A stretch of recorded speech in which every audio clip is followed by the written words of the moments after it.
കൂടെ നാം കടന്നു പോകുന്നു. എന്നാൽ അതിനേക്കാൾ നമ്മളെ ഹൃദയത്തെ വേദനിപ്പിക്കുന്നതായ പൊള്ളുന്ന വാർത്തകളാണ് നാം ഓരോ ദിവസവും ദിനപത്രം മറച്ചു നോക്കുമ്പോൾ ചോര മണക്കുന്നതായ വാർത്തകൾ കാണുവാൻ നമുക്ക് സാധിക്കും.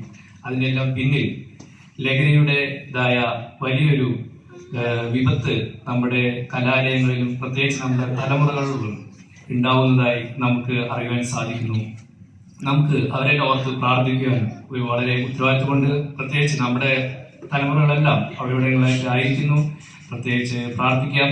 ആശംസയുള്ള ബന്ധത്തിൽ ചെറിയൊരു ചിന്ത നിങ്ങളുമായി പങ്കുവയ്ക്കാം.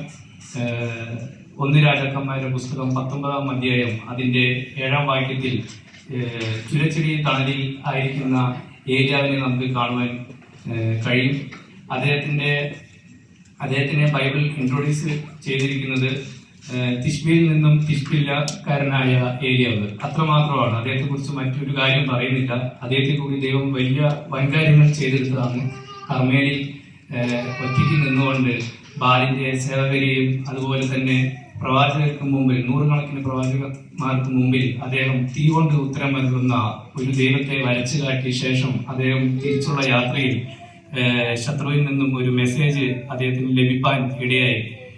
നാളെ രാവിലെ ആകുമ്പോഴേക്കും തന്റെ പ്രാണനെ ഹാനി വരുവാൻ പോകുന്നു. എന്നാൽ അത് അദ്ദേഹം ഉൾക്കൊള്ളുകയും പിന്നീട് വളരെ നിരാശയിലേക്ക് പോകുന്നതായിട്ട് നമുക്ക് കാണുവാൻ സാധിക്കും. യാക്കോബിന്റെ ലേഖനത്തിൽ നമുക്ക് വായിക്കുവാൻ സാധിക്കും, ഏലിയാവ് നമ്മുടെ സ്വഭാവമുള്ള ഒരു മനുഷ്യൻ, സാധാരണ മനുഷ്യൻ, നമ്മളെ പോലുള്ള ആളായിരുന്നു എന്ന് നമുക്ക് മനസ്സിലാക്കാൻ സാധിക്കും.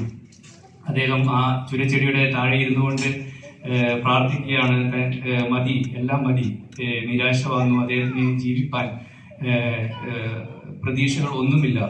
അത്തരം അവസ്ഥകൾ നമ്മുടെ ജീവിതത്തിലും കടന്നു വന്നിട്ടുണ്ട്. ഈ നിരാശകൾ കൊണ്ട് ശത്രു ഉദ്ദേശിക്കുന്ന കാര്യം പലപ്പോഴും നമ്മെ ദൈവിക ദൗത്യത്തിൽ നിന്നും പിന്മാറുവാൻ ഇടയാക്കുക എന്നുള്ളതാണ്.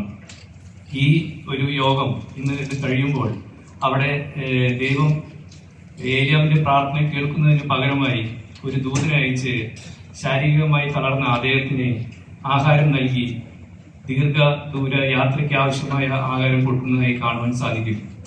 ഈ യോഗം നമ്മളെ പോലെ നിരാശപ്പെട്ട് ആരെങ്കിലും ആയിട്ടുണ്ടെങ്കിൽ, പ്രാർത്ഥിച്ച പ്രാർത്ഥനകൾക്ക് ഉത്തരം കിട്ടാതെ ആയിരിക്കുന്നുണ്ടെങ്കിൽ അല്പസമയത്തിനുള്ളിൽ നമുക്ക് ഇവിടെ നിന്നും ആത്മീയ ആഹാരം കഴിച്ച് വലിയൊരു പുറപ്പാട്, ദൈവിക നിയോഗങ്ങളിലേക്കുള്ള, ദൈവിക ദർശനങ്ങളിലേക്കുള്ള ഒരു നിയോഗത്തിനുള്ള ഒരു പുറപ്പാട് നമ്മുടെ കൺവെൻഷന്റെ പേര് പോലെ തന്നെ എക്സ്റോസ് 2025 ഈ യോഗത്തിന് സാധിക്കട്ടെ എന്ന് എല്ലാവിധ ആശംസയും നേരുന്നു.